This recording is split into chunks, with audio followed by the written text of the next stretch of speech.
Thank you so much, Judy, for that introduction. It's wonderful to be here, especially with all of these brilliant writers. It was really fabulous to listen to all of you speak. I'm excited.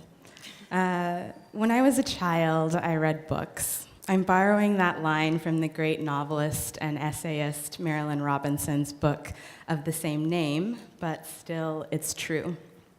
I read because I was bored, and because my parents didn't have a lot of money for extras like cable or toys, nor did they have a lot of time, as they were always working in order to not be able to afford those extras. Those of you in this audience who grew up without a lot of money will probably recognize that paradox of working all the time and still not quite being able to catch up. Those of you in this audience who are immigrants will also understand that extras are often packed away and sent back to the home country. My mother once told me that money was like water passing through a stream. It comes and it goes, comes and goes. Beautiful as that simile is, when I was a child, I kind of just wished that it would come and stick around long enough for me to buy the things everyone at school seemed to have. But books were free at the local library, and the librarians seemed fond of me, the bookish child with glasses that took up more than half of my face. The librarians never batted an eye when I brought them a stack of books nearly as tall as I was. And in that way, with that initial vote of confidence, I began to read. So I read because I was bored and because libraries are free, but also, importantly, I read because I was lonely. By the time I turned 10, I had already lived in 3 countries and 4 states. Moving at this fast a clip made it difficult to accumulate and maintain friendships. There was Mefia, my friend from preschool, a fellow Ghanaian who I bossed around into tying my shoes for me because I hadn't yet learned how. There was Natalie, my friend from kindergarten with her shock of red hair. There were Pamela and Morgan, my friends from 4th grade, with whom I started an all-girl band, unfortunately titled Oreo.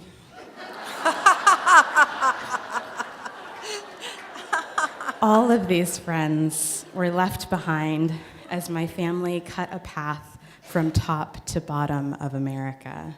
First Ohio, then Illinois, then Tennessee.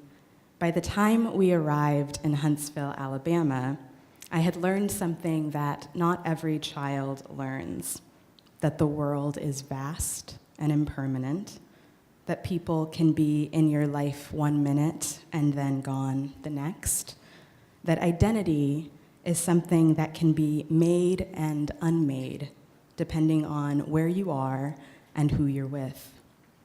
Other artists have explored the impact of loneliness on cultivating a desire to create art.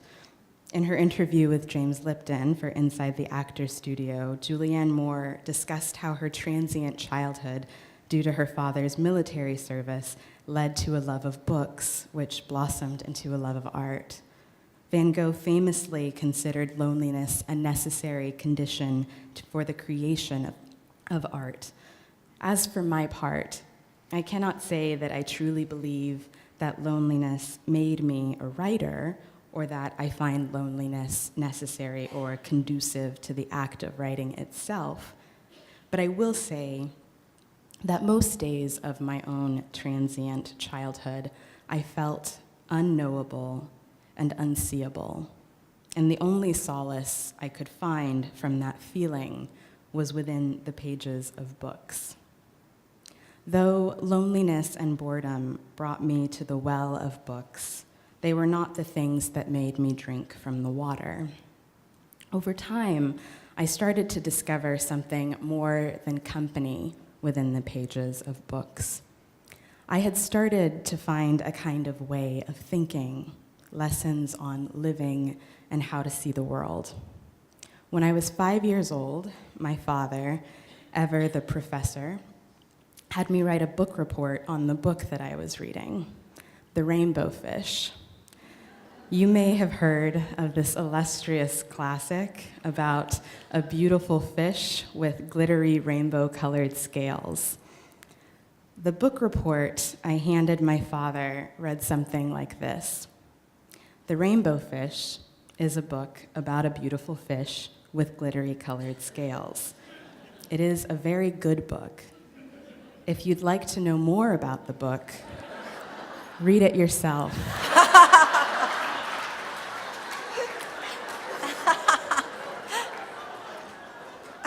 My father never made me write a book report ever again. In fact, my parents were so charmed, they laughed about the report for weeks, telling every friend they could what I'd done. I, however, wasn't in on the joke. How could anyone truly learn without reading for themselves? How could you develop a practice, empathy, identity, if everything, even the lessons themselves, have been digested for you, filtered? My 5-year-old's logic still persists in many ways. These days, whenever I am asked what advice I would give to young writers, I say simply, read. This might disappoint those who seek a more magical and inspirational piece of advice, but it is the purest, truest way of learning. I myself have taken at least a dozen writing courses in my lifetime. I have loved so many of the writing teachers that I've had over the years: Molly Antipal, Elizabeth Talent, Ayanna Mathis, Samantha Chang, just to name a few. And I loved teaching my own students back when I lived in Iowa to attend the writer's workshop. And yet still, my greatest lessons, my greatest teachers, were the novels and short stories themselves. The Rainbow Fish seemed like an innocent book about a beautiful fish, but it is actually a book about the dangers of vanity and narcissism and the importance of sharing. I couldn't articulate that when I was 5, and yet I think I knew it to be true.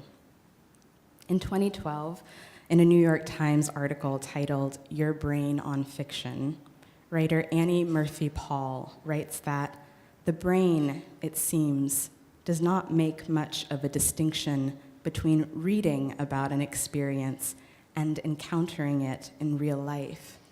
In each case, the same neurological regions are stimulated.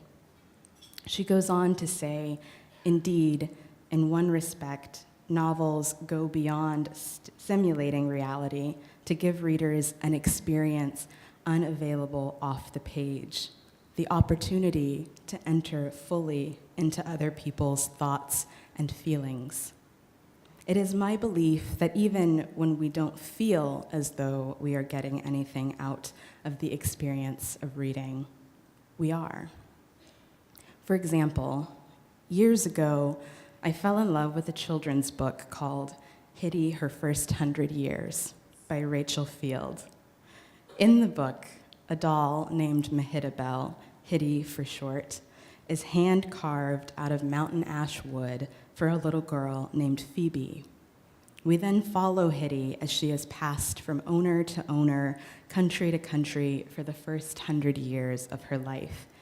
This device of using a doll, something carved from a wood so magical that it cannot perish or be destroyed, even over the course of 100 years, is, to my mind, a very intelligent writerly move, one that allows Field, and by extension her readers, to show and experience the changing world, the different cultures and customs of the people in that world. I was so young when I encountered the novel that I wasn't really thinking about novelistic craft choices. I did feel, though, even then, that Field had done something really intrepid, something adventurous and nimble, in a way that books for little girls are rarely ever allowed to be adventurous or nimble. And I loved her for that. Years later, After I had already published Homegoing, I remember describing Hitty her first 100 years to my agent one day when we were out having lunch. After I'd finished, he looked at me and said, "That sounds like Homegoing." Fiction, I think, can work a kind of magic. It can inform your life, indeed, change your life in ways that are hard to see or imagine in those moments of reading. When I've been asked about my influences for Homegoing, I list so many of the obvious suspects: 100 Years of Solitude, Song of Solomon, The Known World.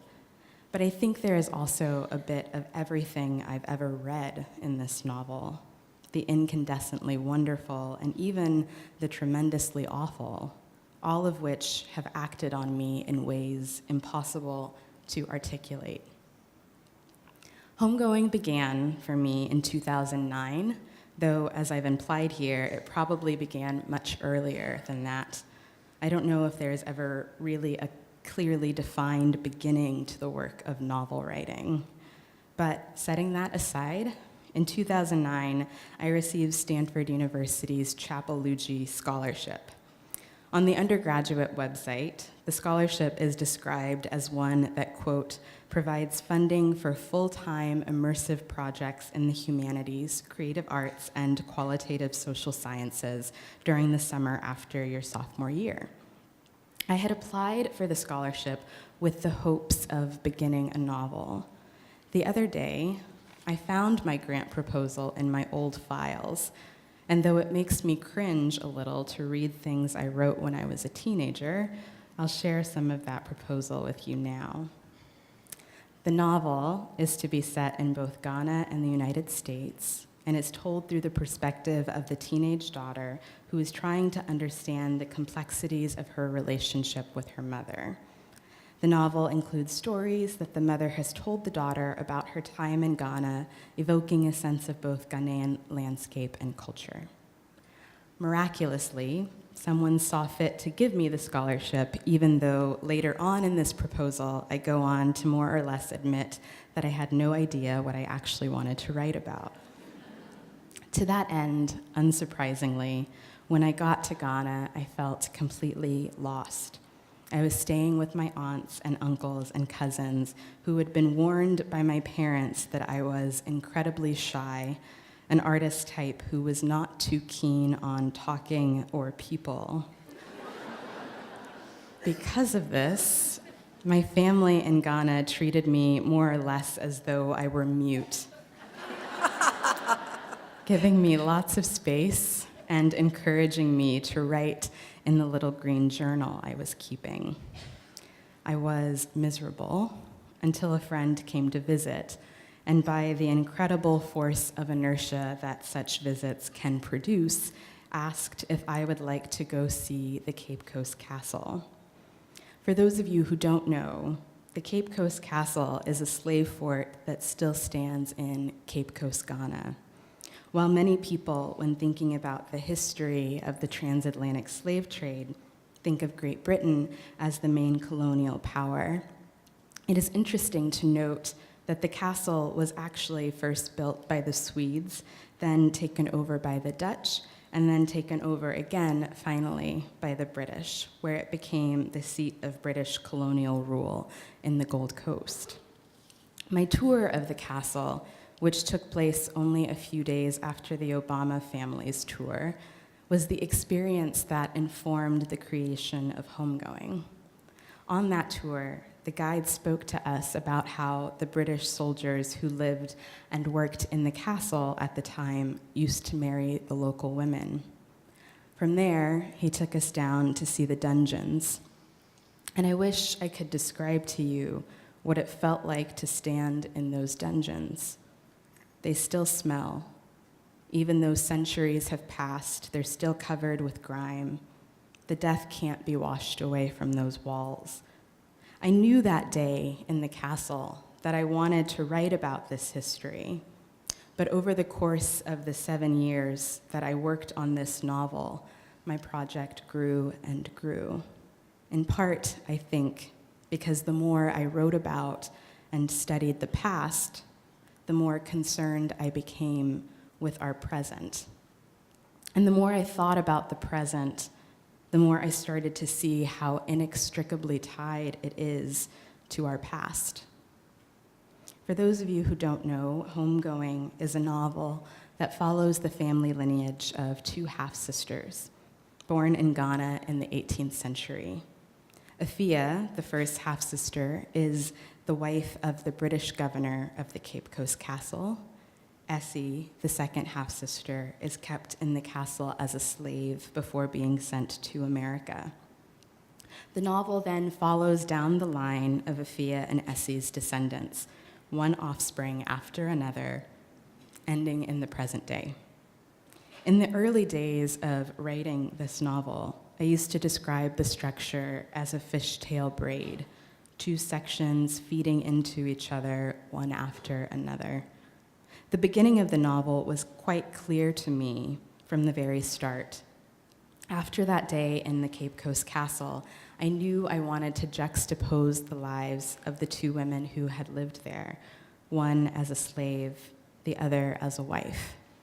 This was the literal upstairs-downstairs dichotomy. I didn't know at first that they would be sisters, and I didn't know at first that I would follow down the lines. In fact, because I take notes about my writing process as I write, I can tell you the exact date when I realized these things. It was September 5th, 2012, 3 years after I'd first had the idea for the novel. On that day in my notebook, I wrote, "So say that Afia and Essie have the same mother." This could all come out in the prologue, or this could come out in their two stories. Now you have some insight into my very refined process, which basically consists of making it all up as I go along. I didn't start out wanting to write historical fiction. In my family, my older brother was the one with the love of history, and I was the one with the love of story. It wasn't until writing Homegoing that I started to realize how intertwined those two things really are. For me, Homegoing did not begin as this theoretical exploration of the problems with how we think about and talk about history. It started because I was fascinated with our present, and I had a nagging suspicion that the present is not as distinct from the past in the ways that I had been led to believe it is. To quote my favorite writer and thinker, James Baldwin, "History is not the past. History is the present. We carry our history with us. We are our history." When I started this book, it was much more traditionally structured.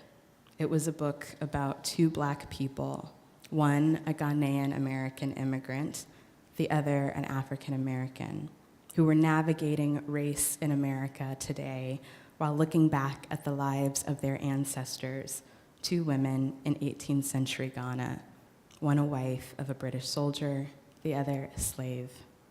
I thought this would be enough, but as I worked, I started to feel as though I was taking the easy way out by not following the legacy of slavery as it shifted gradually over time. In many ways, this novel is a response to those people who say things like, "Slavery was 1,000,000 years ago. Why can't you just get over it?" I'd like to close today's talk by reading from the last chapter of Homegoing, Marcus's chapter.